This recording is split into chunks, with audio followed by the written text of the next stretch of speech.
Hello and welcome to a new video. In this video I will do a full DPS tier list for World of Warcraft The Burning Crusade Anniversary. The pre-patch is live right now and TBC will go in its third round. I played a bit on the official server and leveled my Paladin, and I noticed a lot of people are new to World of Warcraft or TBC in general. Because of this, I decided to make an actual tier list for the upcoming New Old expansion to tell you what you can expect from your class in dungeons and raids in PvE. I played TBC on the first release in 2007 and on the second time 2021. With my experience in WoW, I'm now creating this first solo tier list. So let's dive in. This tier list should give you an indicator for how classes will be and what classes, raids and groups want in their setup. But first, I want to take into consideration all new changes for Anniversary and their impact for DPS and PvE. For the difficulty in the game, we are playing the post-nerf state of raids, which means those are way easier and it allows more variety in raid setups, at least for casual groups. Also, fights won't last that long, so burst classes will have higher DPS and will top the meters more often than classes with a balanced output. Min-maxers and sweaters want specific setups to get some raid buffs for some classes to make them pump insanely high. In such groups, certain support specs will probably not be considered, instead they will just stack Warlocks. But this is only a small amount of players, and I won't go into the specific setup with my considerations here.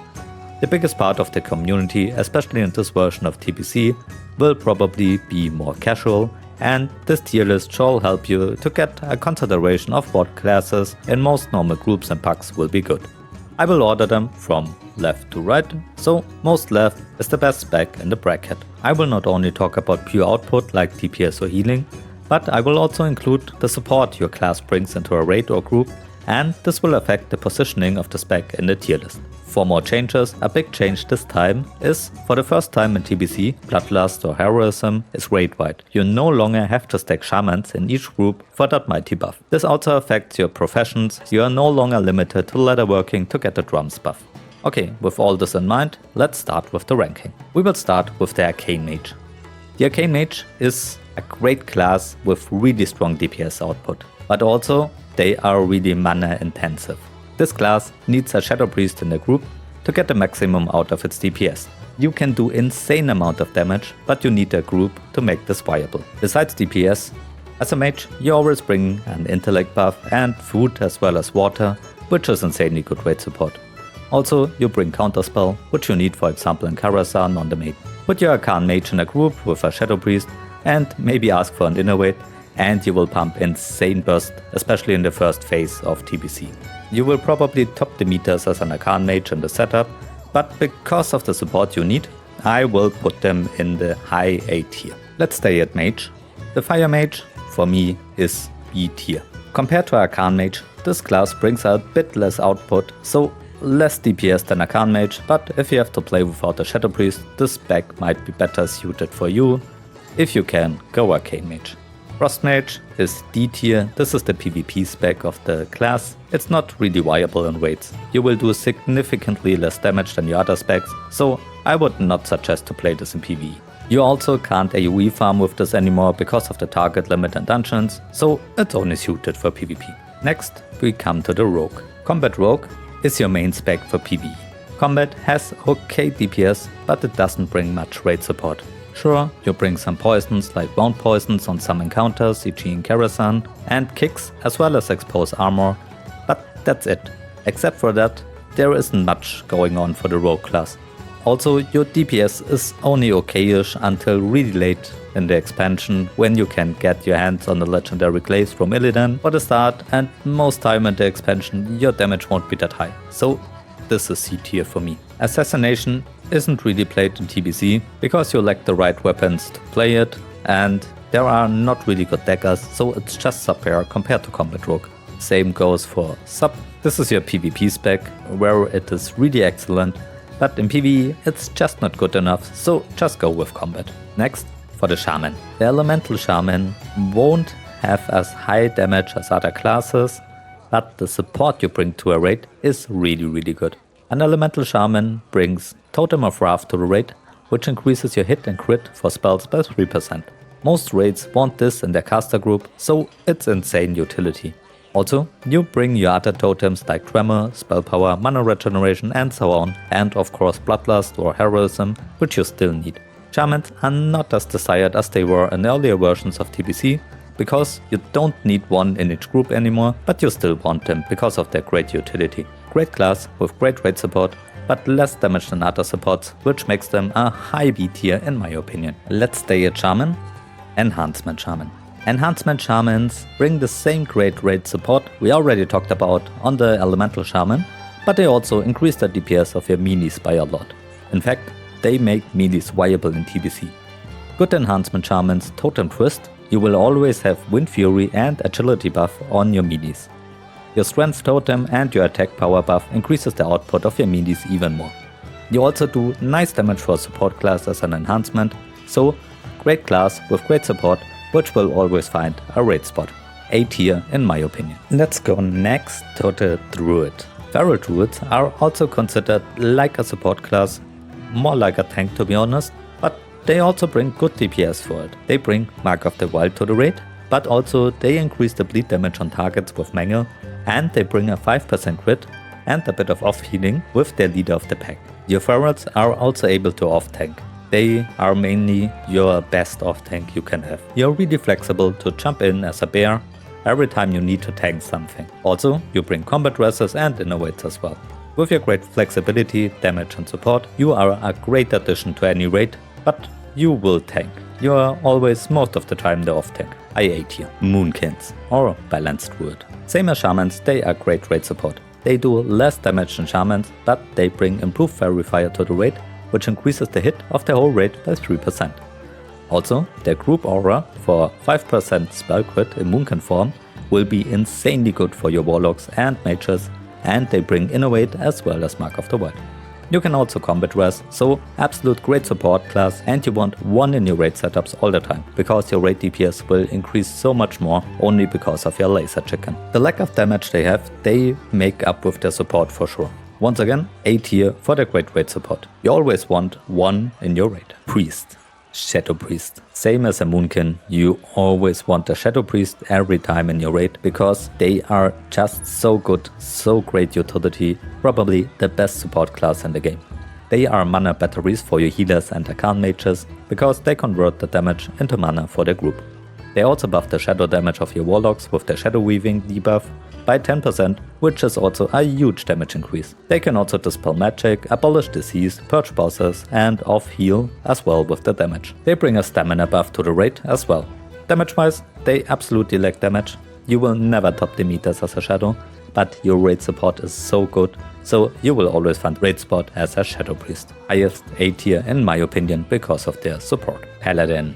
The Retribution Paladin. They are once again considered a great support class. With Seal Twisting and a good weapon, this class can dish out some really great damage, and they scale really good through the expansion. You want to craft your own Lionheart sword and you want to do Seal Twisting.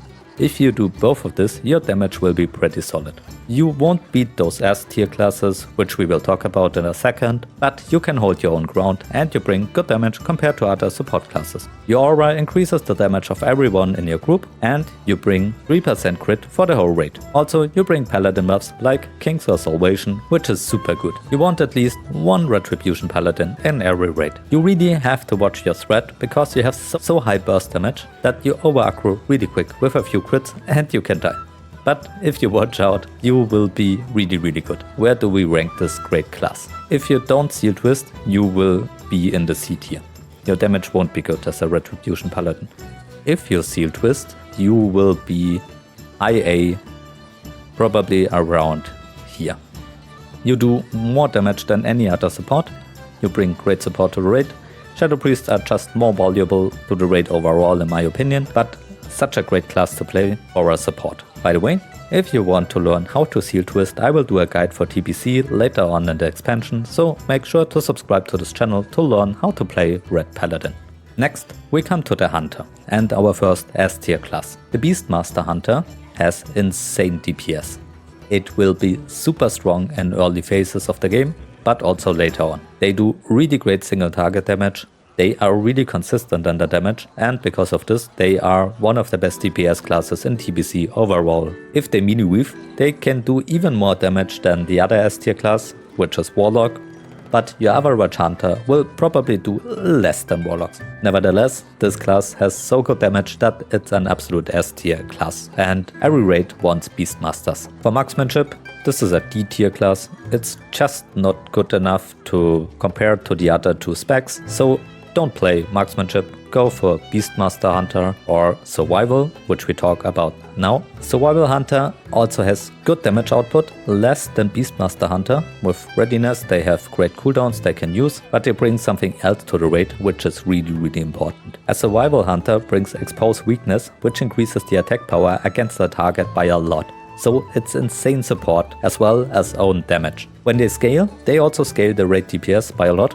This class deserves also a spot either in S tier or high A.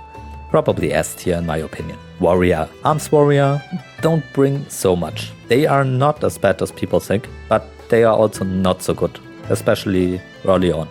Arms Warriors bring Thunder Armor to the table, which increases the damage of your meaties and also shouts. They have heal reduction for some bosses, but overall the damage is only okayish, and with its lacking support it's not that good compared to other classes. As an Arms Warrior you want to play the kebab spec, but most of the time you don't want more than one Arms Warrior in your raid. It's B tier. Fury Warrior on the other hand is really strong with their cooldowns, and they also scale really high. Especially early on in the first raids, you can make the most out of the cooldowns because fights won't go so long. So a Fury Warrior has insane burst damage, not only single target, also in cleave. In last iterations of TBC, everyone thought Warrior won't be good, but they proved them wrong. When they get some gear, their damage output is insanely high, and same as we talked before, they bring armor reduction and shouts. They need a little bit of raid support, so put them in a group with a Feral, a Red and an Enhancement Shaman, and they will dish out insane damage. Great asset for all raids, we put them in A tier. Last, for the Warlock, the hero class of TBC. Destruction, absolute S tier, best class in the game. They do insane damage. They bring insanely good raid support in form of Soulstones, Hearthstone, Summoning, Cursors for armor and elemental resistance reduction, and so on. They have the highest consistent damage and they scale really good. If you want to play the best DPS class in the game, play a Warlock. With all this, they deserve the absolute rank 1 on this tier list. Destro is your overall great spec, but you want to swap to Demonology on a few fights. Demonology is A tier, the other great DPS spec of Warlock. You do less damage than Destro most of the time, but you're really good in some AoE scenarios where you can really shine. There are different variations you can play. For example, there was a Succubus build which did insane damage, but most of the time you will go with a Felgard. Most Warlocks will just have dual spec and have Destro and Demonology or SLSL in PvP, but for PvE just swap between those two specs and you're absolutely fine for every encounter in the game. Last, we have the Affliction Warlock. The Affliction Warlock has good output, good support, but compared to your other two options, it's just weaker. You probably want to bring one in your raid for the improved curses they bring with the talent Malediction, which increases the effectiveness of your curse of elements and shadows if you really want to min-max, but most groups won't do this, so just go with Destro or Demo. Because of the support they bring and the class overall, we also rank them in A tier. I did not rank tanks or heals here, or special builds as you can see. I will do this in the future if you think this tier list is good and if you want to see it. On my last words for this tier list, keep in mind phase 1 will be really easy. Garrison and Gruul are just phase rolled, so you don't have to sweat so hard. You will make a physical and a mage group and will run just through it. In later phases, content becomes a bit harder, but in the state they release the content, it's more about having fun instead of min-maxing. Always remember to have fun and rather play with people you enjoy playing instead of min-maxing for a perfect setup. Play the class you enjoy most and have fun with it. This is a 20-year-old game and no one cares about your passes in it. So let me know in the comments down below where you would rank certain specs and classes, and also tell me why. If you want to see another tier list for healers and tanks, let me know in the comments as well.